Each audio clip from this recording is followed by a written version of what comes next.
তো চলো আমাদের নেক্সট ডেস্টিনেশন হচ্ছে ধারাগিরি ওয়াটারফলস। তো আমরা টোটোতে উঠে পড়েছি। তো দেখো কত সুন্দর লাগছে দেখতে। এই যে তোমরা তো একে চেনোই, মঞ্জু সিং। আমি এর ভিডিও আগেও দিয়েছিলাম। ও খুবই কিউট, ও আমাদের ছোট্ট গাইড। ওর সাথে আমরা কথা বলছিলাম যে মঞ্জু সিং क्या कर रहे हो, आप क्या बंगाली नहीं समझते हो, आप क्या हिंदी समझते हो, आपका तो बहुत एटीट्यूड है, आपका मंजू सिंह क्यों नाम है। এরকমভাবে অনেক ধরনের কথা বলছিলাম। আর ও পাহাড়ি ধরনের মেয়ে, তো ও আমাদের এই ভাষা হয়তো বুঝতে পারছিল না, তাই জন্য কিছুই উত্তর দিচ্ছিল না।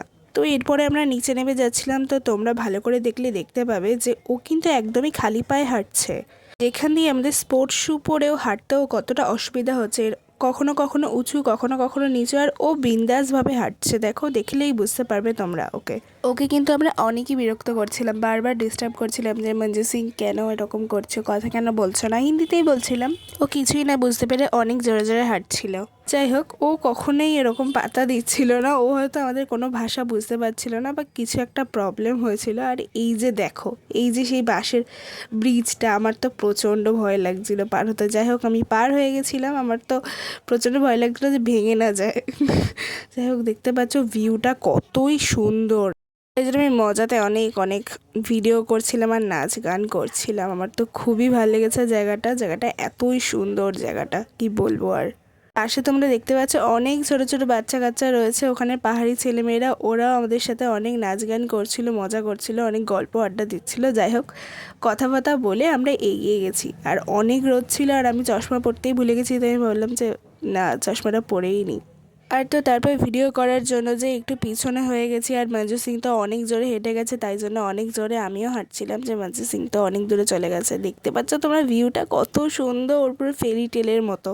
আর তো অনেক সুন্দর লাগছিল জায়গাটা, এত অপূর্ব জায়গা। এই যে সেই ঝর্ণা, এটাই হচ্ছে সেই ধারাগিরি ঝর্ণা। আর ওখানে আমি পেয়ে গেছি একটা দোলনা, আর সেই দোলনায় তো আমি বসবো না, তো হবেই না এটা। আর পাশের ওখানে পাহাড়ি বাচ্চারা দেখছিল, ভাবছিল হয়তো ছিঁড়ে না পড়ে যায়, আর আমরা অনেক ভয় লাগছিল, তাও আমি সাহস করে বসে পড়েছিলাম। এই যে দেখো, আমার ভীতু ভাইটাও দোলনা চড়ছে।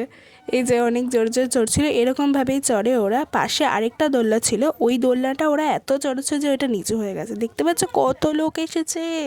আমরা তো প্রথমে ভেবেছিলাম যে ওখানে কেউ আসবেই না, হয়তো এই জায়গাটা হয়তো কেউ চেনেই না, কিন্তু এত লোক এসছে, এখানে লোকজন ভর্তি হয়ে গেছে। তো আমরা তো চলে যাচ্ছি। দেখতেই পাচ্ছ এরকম পাথরের মতন জায়গাটা, পুরো মানে এরকমই পুরো রাস্তাটা, এইভাবে পাথরের মধ্যে দিয়ে দিয়ে উঠতে হয়েছে, আবার নামতে হচ্ছে পাথরের মধ্যে দিয়ে। তো আবার সেই ভিউটা দিয়ে হাঁটতে হাঁটতে আসছি, বাড়ি ফিরছি। আর এত সুন্দর জায়গাটা, এই জায়গাটা আমার অপূর্ব লেগেছে। তো আমি লাস্টে অনেক কাঁপে গেছিলাম। চলো টাটা, ফল।